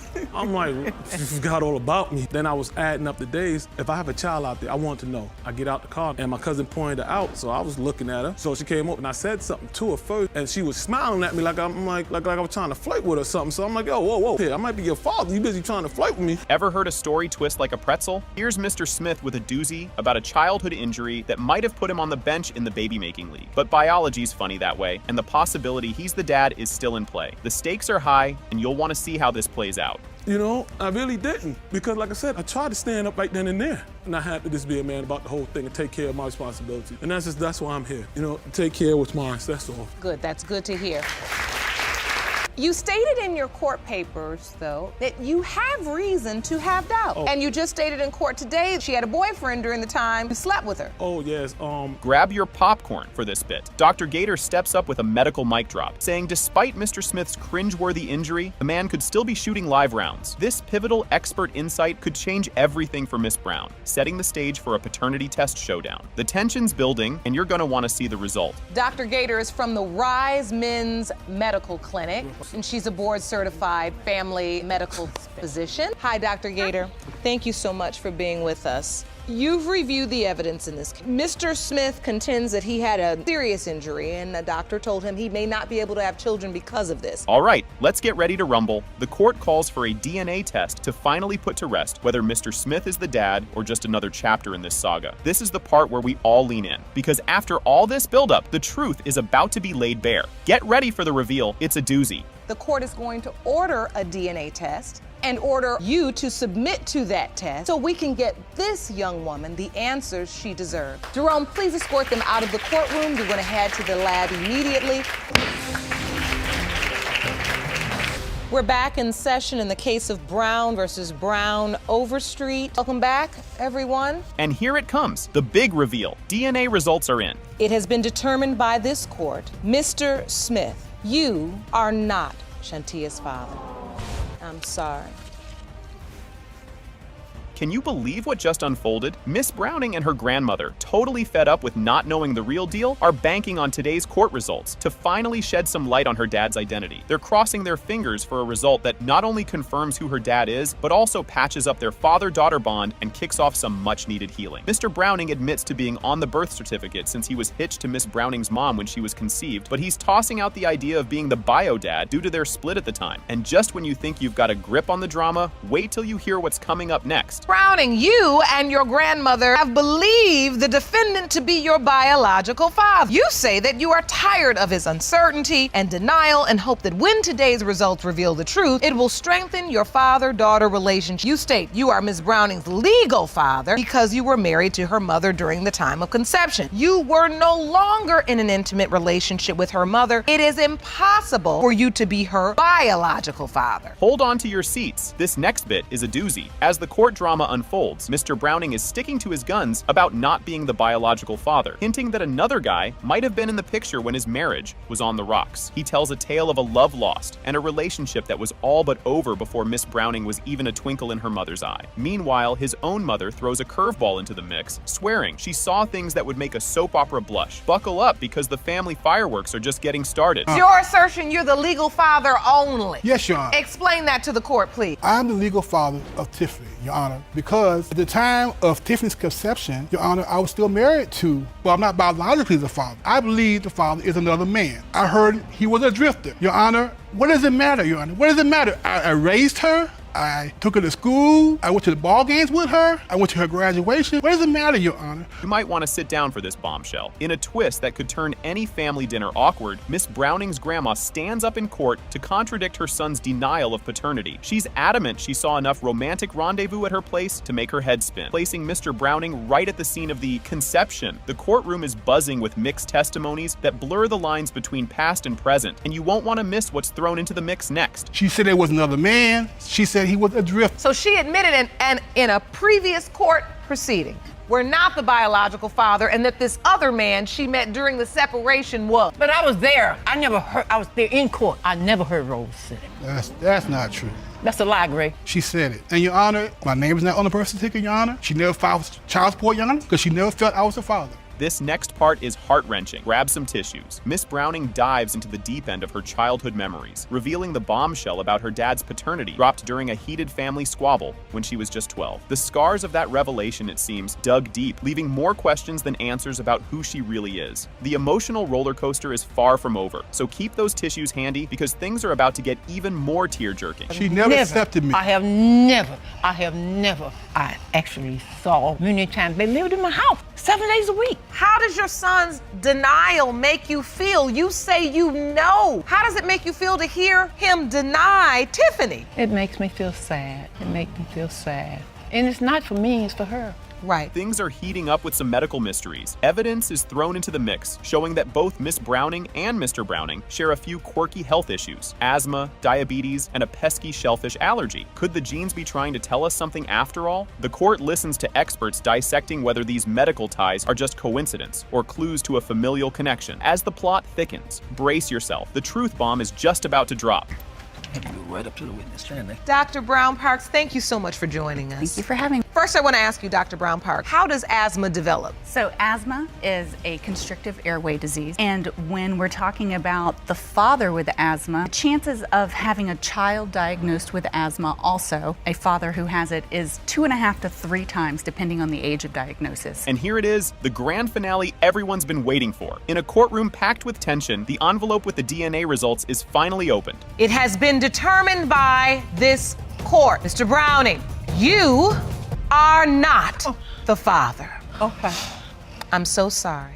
Buckle up, we're starting with a bang. Ms. Percival kicks off by claiming her supposed dad, Mr. Hansen, has never recognized her as his daughter in all of 31 years. Mr. Hansen snaps back, utterly denying paternity, insisting there's no way she's his. And just like that, the courtroom's already sizzling with drama. Ms. Percival, you say for the past 31 years your father has never been willing to accept you as his biological daughter. Now, Mr. Hansen, you claim you did not sleep with Ms. Percival's mother at the time she was conceived, and there is no way she is your daughter. Here's where it gets juicy. Just when you thought one paternity claim was enough, there's another woman outside, also claiming Mr. Hansen is her father. Inside, Ms. Percival spills her heart out about feeling rejected all her life, being the sibling who was never acknowledged. You'll want to stick around because the pot is about to stir even more. There is yet another young woman waiting outside of the courtroom claiming Mr. Hansen is her father. I feel like he's rejected me since, well, my whole life I've grown up not knowing who my father was. Also through my mother, who is Michael's daughter.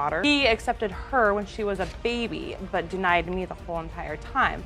Hold your popcorn. Things are heating up. Judge Lake dives into the whys and hows as Mr. Hansen reveals he was juggling relationships at the supposed time of conception. He paints himself as Mr. Faithful, claiming it's impossible for him to be the father. Don't go anywhere. The courtroom's temperature is about to rise. I was with the woman 20 years, never cheated on her. You're in a marriage. You say you never cheated on your wife. That's right. Within a month of the time that Ms. Percival was born. I was with the other woman. Can you feel the tension? Ms. Percival recounts the limited interaction with Mr. Hansen, painting a picture of a dad who's practically a stranger. As accusations fly about Mr. Hansen's fidelity, he staunchly denies overlapping relationships. But wait, the plot thickens in the next moment. No, I barely met him personally 2 months ago at Teresa's house. We're going to get to that story in a moment. That's proven right there that you were, She's the but one that you were cheated still on a me. cheater. You were with both women at the same time. No, I wasn't. All right. You won't believe this twist. Enter Ms. Vilpando. With her take on Mr. Hansen's dubious paternity stance, she reveals a tangled web of liaisons and possible deceptions, challenging Mr. Hansen's narrative of loyalty. The revelations are far from over, so keep watching. It's getting wild in here. His contention is that he was married and he never cheated. Never cheat on Tracy. Your daughters are 1 month apart. He, in fact, was going back. Yes, Your Honor. and he is the father. Grab a seat if you haven't already. Mr. Hansen drops a bombshell, claiming ignorance of Ms. Percival's existence until she was in her teens, contradicting the mother's story. As they argue over family resemblances and histories, you'll want to see what explosive info comes out next. And were you clear with him when you were pregnant, this is your child? Yes. She don't even look like me. I look like Jessica and I look like Teresa. And Jessica for sure is your kid? Yeah, Jessica's okay, mine, and yeah. I know we she's look mine. identical. Did you ever ask him for a DNA test? No, because I never seen him around. You thought that was shocking? As we edge closer to the climax, Ms. Hansen and Ms. Merchant enter the fray, adding layers to the already convoluted family saga. Their testimonies promise to add more sparks to the fiery debate. The next turn is sure to drop some jaws. And Jerome, could you please Ms. Hansen and Ms. Merchant into the courtroom? Have you go to the podium on the left here.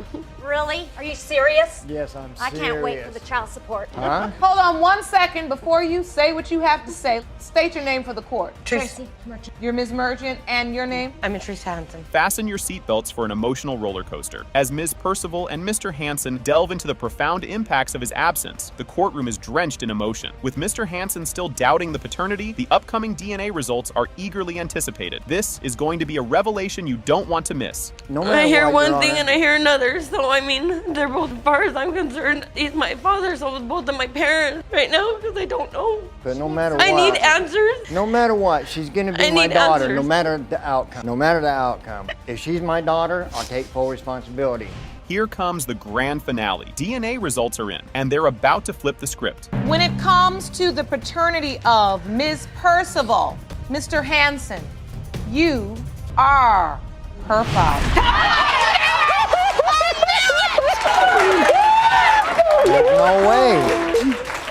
Miss Yarbrough previously proved in court that Creddle Jones, a member of the Chi-Lites, was her biological father. Now, she's teaming up with her brother, Michael Jones, in a new courtroom drama to prove that Mr. Triplet is not their sibling, aiming to protect their father's precious musical legacy and estate. Things are just heating up. Wait till you see what's next. In this very courtroom to prove that the late Chi-Lites member Creddle Jones, your biological father, Michael Jones, is your brother. The results from that case prove that Creddle Jones is your father. Stand united together to protect your father's legacy and musical estate, proving that Mr. Triplet not your sibling. All right, let's dive into this juicy bit. Mr. Triplet is throwing a curveball, claiming Creddle Jones is his dad and hoping for a warm welcome from Miss Yarbrough and Mr. Jones after the DNA test results are in. Mr. Jones is skeptical because of their age difference and his parents' seemingly rock-solid relationship during his early years. Stay tuned, the plot thickens, and it's about to get even spicier. You've always known that Mr. Creddle Jones is your father, and you hope that once the DNA results are revealed, Miss Yarbrough and Mr. Jones will welcome you with open arms. Yes, Your Honor. Why do you doubt Mr. Triplet is your brother? He claims that he's like 2 weeks older than me. As far as my life, I know my mother and father was always together.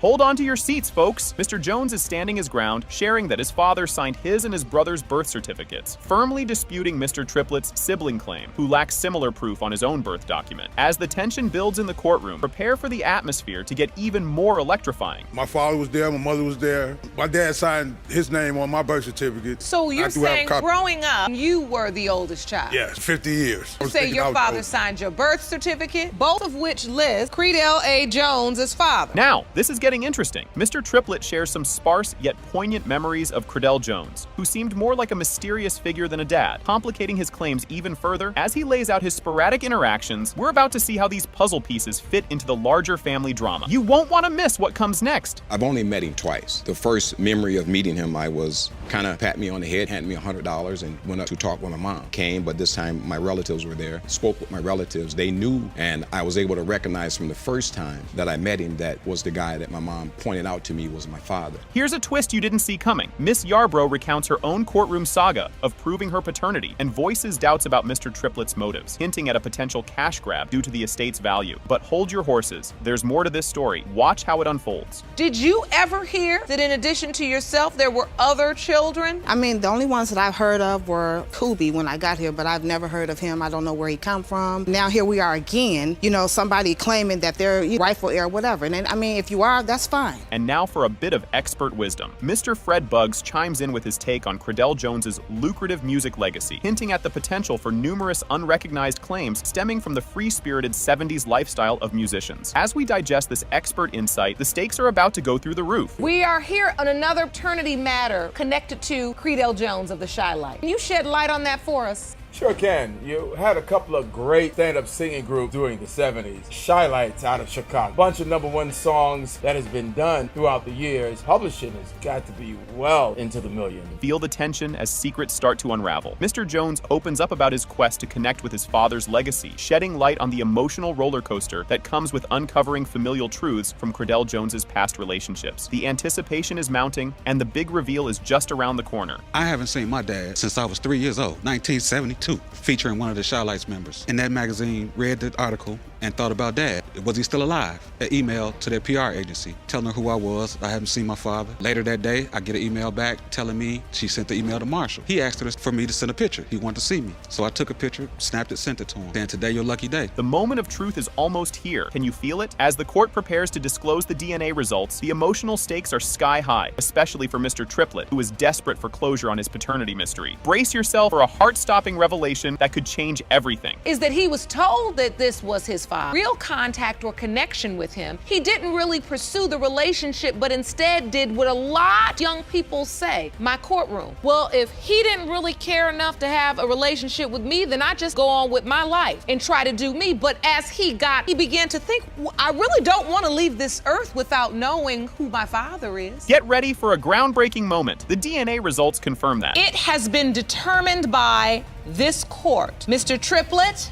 Ms. Yarbrough, Mr. Irving Jones, Mr. Michael Jones, you are related.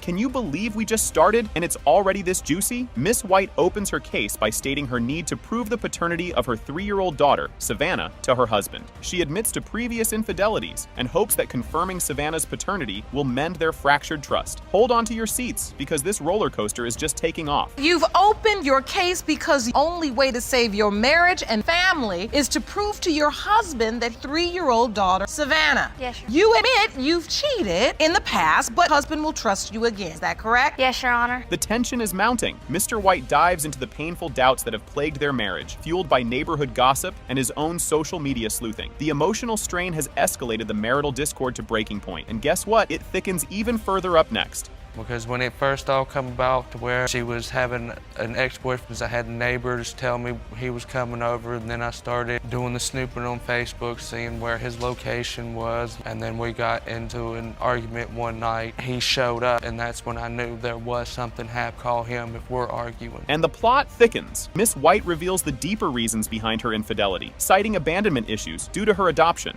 Desperate for more affection and public acknowledgement from her husband, she lays her emotional cards on the table. The emotional ante is upped even more in the following testimony. But I have like abandonment issues. He's not showing me the love and affection that I need, trying to like make excuses for myself because I admit what I've done is wrong. Love and affection and be there for me, and he's not doing. But wait a minute, because you admittedly have been cheating, you've had to open this case to prove paternity of Savannah in hopes of saving your marriage. This segment is a real eye-opener. They discuss how quickly their relationship progressed to marriage and parenthood, a whirlwind of young love and overwhelming responsibilities. The complexities only deepen as we peel back more layers in the upcoming moments. I moved in with them after a month of being together. I ended up getting pregnant with our first child. We ended up getting married. Everything just happened so quickly at 19 years old. So. You got married young? Yes. Did you start cheating? Yes. I didn't find out for sure. Immediately told me when Savannah was 6 months old, 50 chance that Savannah wasn't mine. This is where it gets real. The conversation turns to how their rocky marriage impacts their children, with Mr. White stressing the importance of a stable, loving home, whether together or apart. But hold your breath, because the next part reveals just how complicated their relationship has become.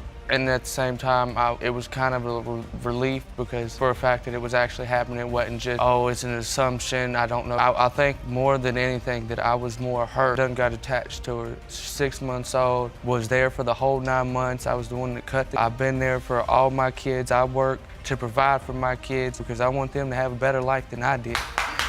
You won't believe what's coming up next. Miss White's ongoing infidelity is starkly highlighted through damning text messages to an ex-boyfriend, further exposing the depth of her betrayal. The emotional fallout is about to explode. Watch how it unravels. Why are you texting your ex-boyfriend these things? He don't treat me right. Like, your body is naked, wishing you were in the bed. Which bed? Your husband's bed? Yeah. You submitted another text message? Oh, this is another guy. This is not the ex-boyfriend's name. Laying here horny, and you say, Miss White, I know, me too. And then you forgot the other O on two. Just when you thought it couldn't escalate further, the court reviews additional evidence of Miss White's infidelity, including more revealing text messages that underline the severe discord and her disregard for the marriage. The repercussions of these discoveries lead to an explosive revelation just around the corner. Why are you entertaining all these men on text? Because he doesn't show me anything. Always with the He's not there for me. Always pivoting, you're trying to put it off on me. How you expect me to treat you the way you want to be treated when you're sitting here sexting other people and doing all for my money to take care of the kids? Because every time that I threaten to kick you on the marriage, we're not saying that you want to go see every Tom, Dick, and... Grab some tissues for this one. Mr. White painfully recounts how he confronted Miss White about her infidelity, leading to a heart-wrenching discussion about the doubts surrounding their child's paternity. The emotional impact of his testimony paves the way for a jaw-dropping conclusion. What you would call, she aspirates. When she drinks, she has to have it thickened, or half of it will go into her lungs. Been there through that, been there through everything, the difficulties that my other children. I just love her. I don't know what I would do. I tried to leave this relationship, but she won't let me leave. I've stood in front of the car to where I couldn't leave her. She says, I'm gonna call the cops and tell them you hit me. Are you ready for this finale? In an emotionally charged climax, the paternity results are disclosed. It has been determined by this court. Mr. White, you are her father.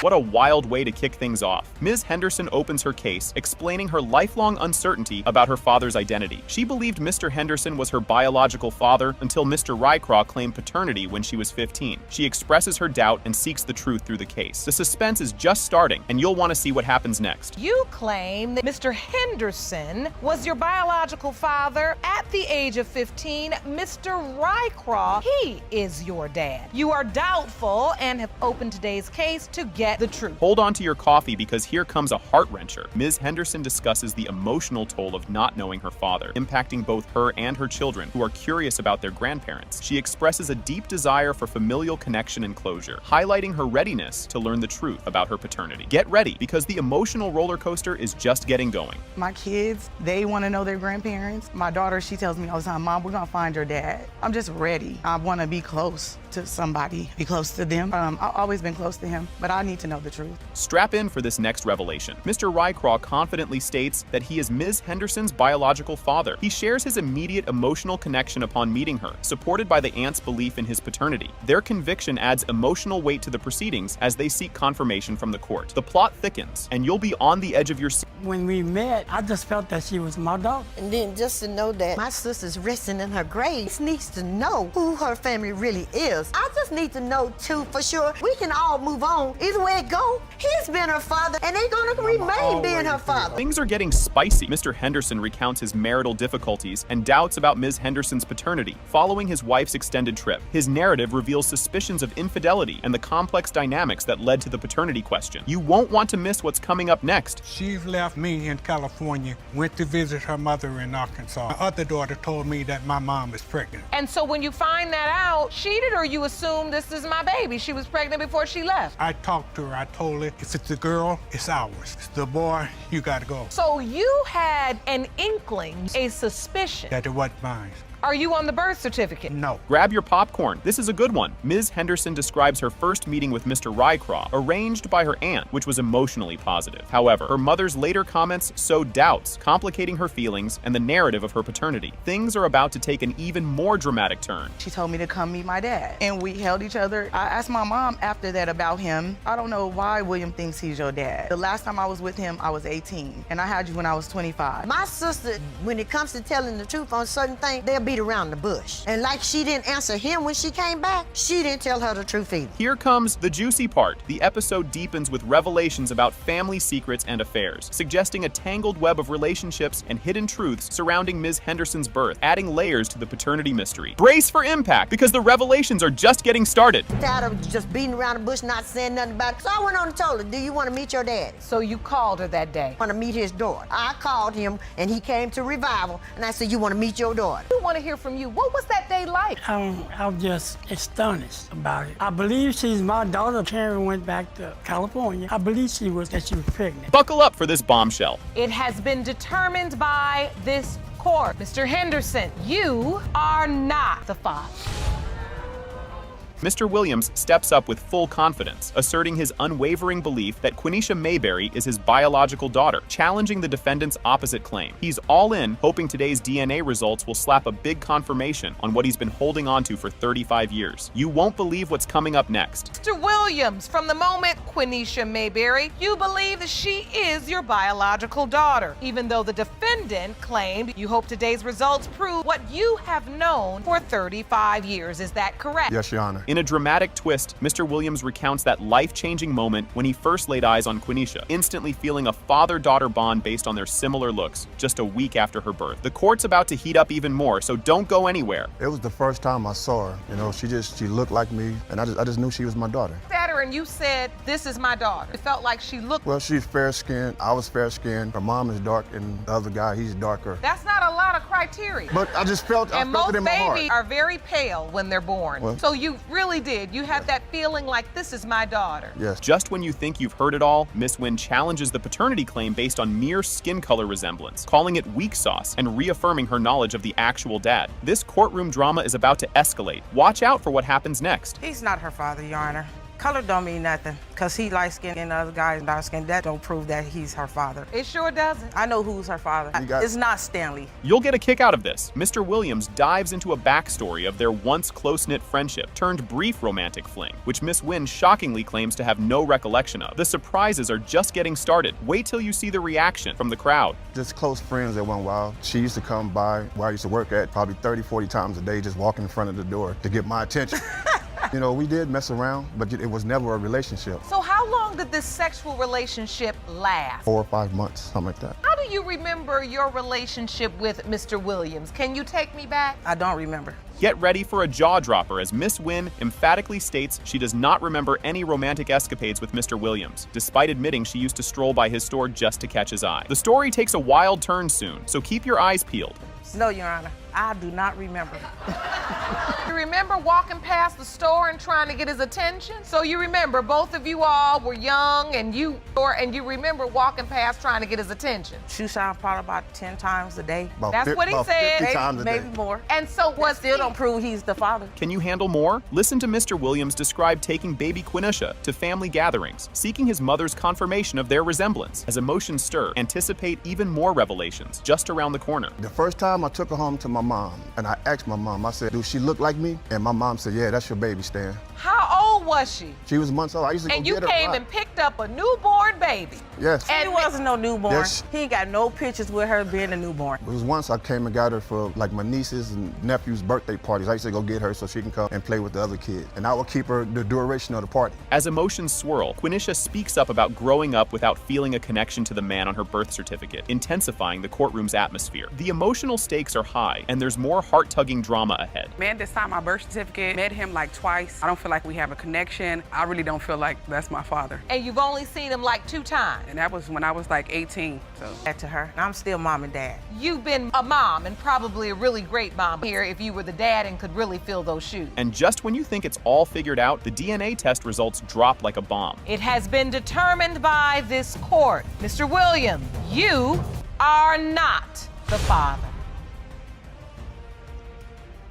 This segment kicks off the case of Taylor versus Taylor. Mr. Taylor steps up, hopeful that the DNA test results will clear the air and resolve Jasmine Taylor's uncertainties about her paternity, paving the way for them to mend their fractured relationship. Ms. Jasmine Taylor, on the other hand, shares her deep-seated doubts about Mr. Taylor being her biological dad, doubts that were planted during her childhood by her mother's offhand remarks. Strap in because this emotional roller coaster is just taking off. Mr. Taylor, you claim that you always believed and never doubted that the defendant, Jasmine Taylor, is your biological daughter. You hope today's results will put an end to Jasmine's doubts so the two of you can work on rebuilding your relationship. Did that just happen? Ms. Taylor spills the beans, admitting to some pretty major blunders, like tossing out hurtful comments out of spite, which her daughter unfortunately overheard and took to heart. These admissions lay the groundwork for a full-blown investigation into the real paternity story, revealing Jasmine's years of doubt about her biological father. And guess what? The plot is about to thicken even more. Her daughter heard those words and believes Mr. Taylor is not her father. You state since you were 5 years old, you have doubted that Mr. Taylor is your biological father, believe another man is your dad. And so, Ms. Taylor, you say you let something slip. Now you haven't been able to live it down. I made a mistake. I said some things out of spite because he no longer wanted to be with me. So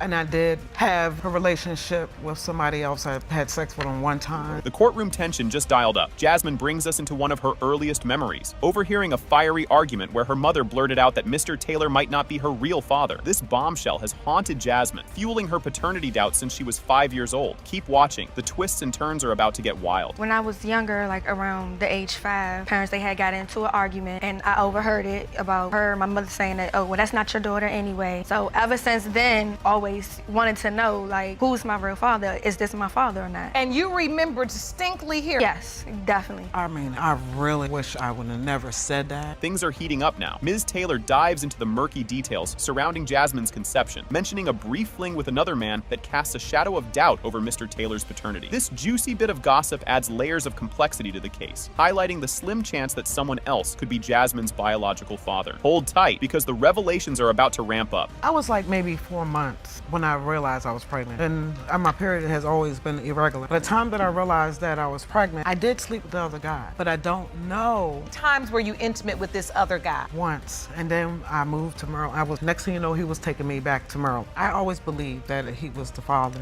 It's just that 5%. What 5%? I slept with the other guy. You won't see this coming. A look back reveals that during a particularly heated exchange, Ms. Taylor dropped a bombshell on Mr. Taylor, suggesting he might not be Jasmine's father, a comment brushed aside until financial issues like child support brought it back to the forefront. This throwback sheds light on the tangled web of emotions and the dynamics that have influenced Jasmine's doubts about her dad. Buckle up, the emotional climax is up next. When your wife said to you, "You not the father," when you all get in that heated argument and she drops that bomb, what goes through your mind? When she told me that, that I may not be the father, it wasn't that big of a deal. The only thing that makes somebody care in that situation is money.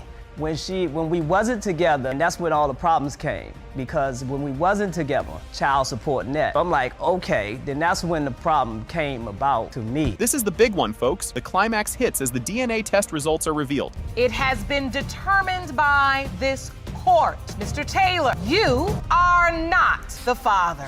Oh, God. I'm so sorry. Strap in for a wild ride. Right from the get-go, the court clerk rolls out the red carpet for the dramatic showdown in McKinney versus Davis. Ms. McKinney steps up, claiming Mr. Davis is her biological father, a fact he vehemently denies, asserting he was clueless about her existence until recently, and pins the biological father badge on another man. As they set the stage for an epic legal tangle, you can't help but grab your popcorn. And guess what? It's only the appetizer. The main course is just around the corner. Ms. McKinney, you are here to prove to the defendant, Mr. Davis, he is your biological father. You say after your mother's tragic death, 2 recent medical scares of your own, today's results have become more important than ever. Mr. Davis, you say you are certain that you are not his biological father. You claim you didn't know that she even existed until a few years ago. Claim another man raised her. Cue the mystery music. Here's where the plot thickens with a twist. Mr. Davis's name is mysteriously on Ms. McKinney's birth certificate. He's baffled, claiming he wasn't even in the picture when she was born. This sparks a mini-law lesson on paternity presumption in marriages, throwing everyone for a loop. Keep your eyes peeled, as the next revelation is just a hop, skip, and a jump away. So your name is on her birth certificate?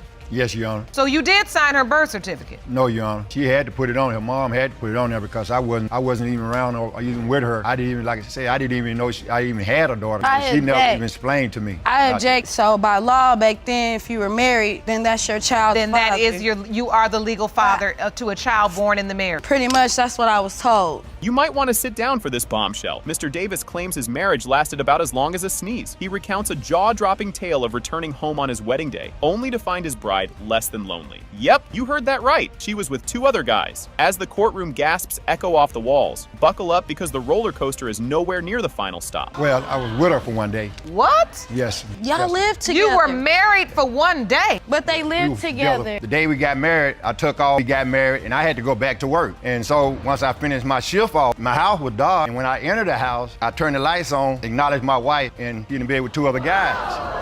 On your wedding day, you came home to find your wife with 2 other men? Yes, Your Honor. Talk about a plot twist. Ms. McKinney reveals a chance encounter led her to Mr. Davis, thanks to her boyfriend's sharp eye on a birth certificate. Their initial meet cute was like something out of a feel-good movie, full of hugs and familial warmth. But don't get too comfy in that warm, fuzzy feeling. It's about to get a chilly breeze of doubt and confusion. We were talking about family. He was like, let me see your birth certificate. I'll let him see mine. I know your mama and your dad. I was like, oh, I don't know my father. I never met him. And I was like, yes. And they called Michael and told him, they got a birth certificate here with your name on it. And he asked them, well, who's the mother? And they said Antigone. So the next day, they came down, we met. Enter stage left, Mr. Williams, who might as well have dad, flashing above his head in neon lights. He's been in the picture since day 1, even in the delivery room. But hold your horses. Despite his frontline fatherhood role, the biological ties are as clear as mud. Just when you think you've got it figured out, the story spins again. You raised her. She testified that you raised her. What was the nature of your relationship with her? Been there ever since she was born. I was there in the delivery room with her mother. Did you believe you were her biological? What did her mom tell you about her pregnancy? After we'd been together, and then maybe about 6 months into the relationship, she told me she was pregnant. And now, the moment we've all been waiting for. Drum roll, please, but maybe keep it soft because this one's a heartbreaker. It has been determined by this court. Mr. Davis, you are not.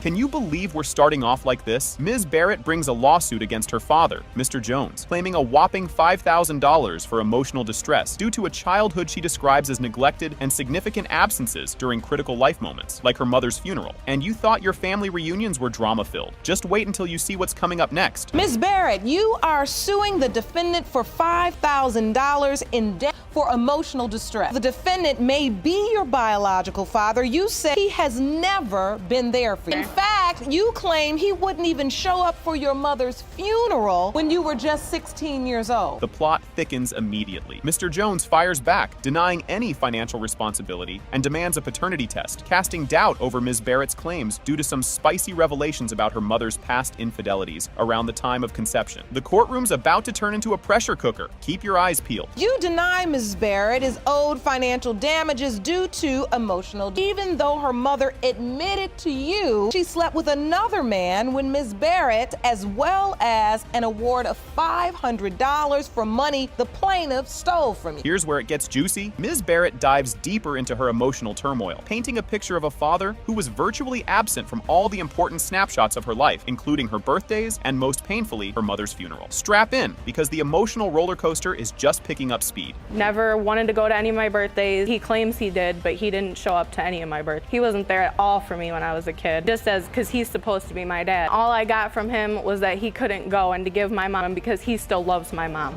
This testimony hits hard. Mr. Jones defends his decision to skip the funeral, arguing it would be inappropriate given his current life situation, which stirs up a hornet's nest of bitter exchanges about missed funerals and lingering resentments. Buckle up, because there's more turbulence ahead. Not right for me to be there. I was no longer with her mother. This is my future here, and it would be disrespect to my new fiance of going to her mother's funeral, which she didn't even show up for my parents that passed away before her mother did.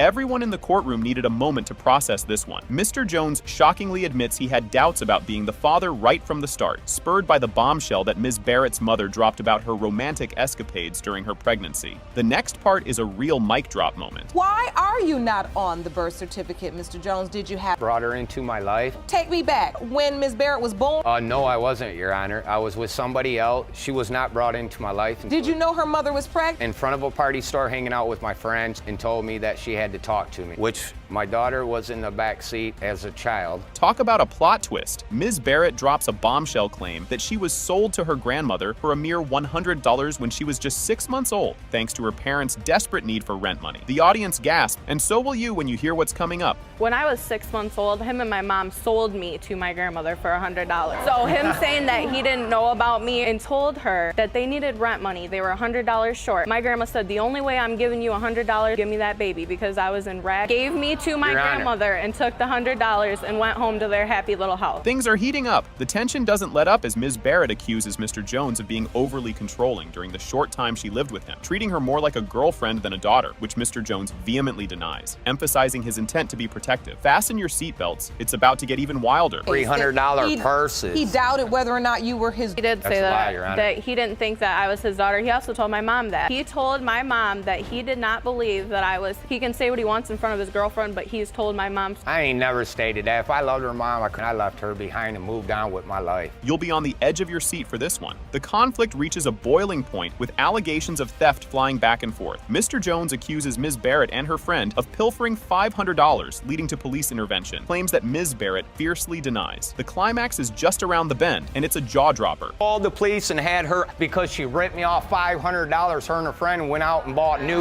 I had to go do a couple errands. So I left them money to get them something to eat. So I was gone longer than what I figured I was gonna be gone. I unlocked the door, come inside. Well, her and her friend sitting in the lift. Here comes the grand finale, in a dramatic revelation. It has been determined by this court that Mr. Jones, you are her father.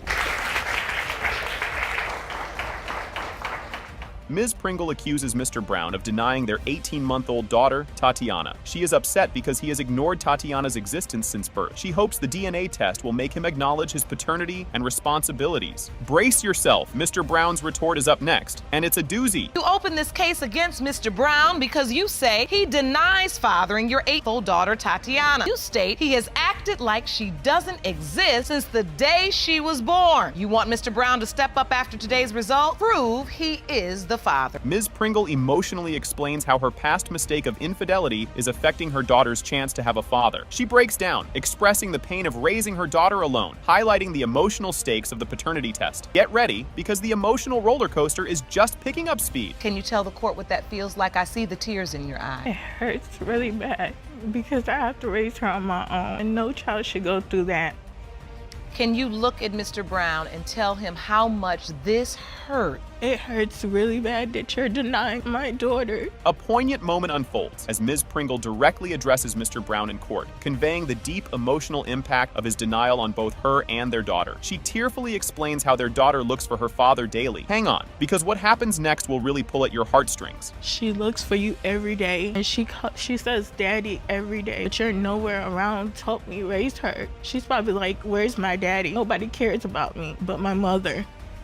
The reason why I feel like that, because time she was saying, like, the situation she cheated on me, always a cheater will be a cheater. The narrative takes a turn as Ms. Pringle recounts the moment she discovered her pregnancy and informed Mr. Brown. His initial happiness turns to doubt following their breakup, complicating the story with their on and off relationship dynamics. Stick around, the judge's insights next are not to be missed. Went to a free clinic and I took the test and they said that I was 4 weeks and 3 days. Pregnant? Yes. And then you called Mr. Brown? Yes, and I told him I was pregnant. He was happy. We were together for like 2 months and we broke up. And so he was happy, but for 2 months? Mr. Brown, you were only happy for 2 months? We didn't have sex at the time, like the conceiving time that she got pregnant. Judge Lake delves into the couple's troubled relationship post-infidelity, with Mr. Brown's trust issues being highlighted. This insight into their personal struggles adds depth to the paternity dispute. Just when you thought it couldn't get more intense, Mr. Brown drops a bombshell. All your red flags, all your senses up. Spidey sense is on overdrive. Every time you got a call and then you had to leave the room to talk, even if it was a family member and you had to, I'd have been like, oh, you can't talk to your family member in front of me? You hear that, Jerome? That's what I would have said to you.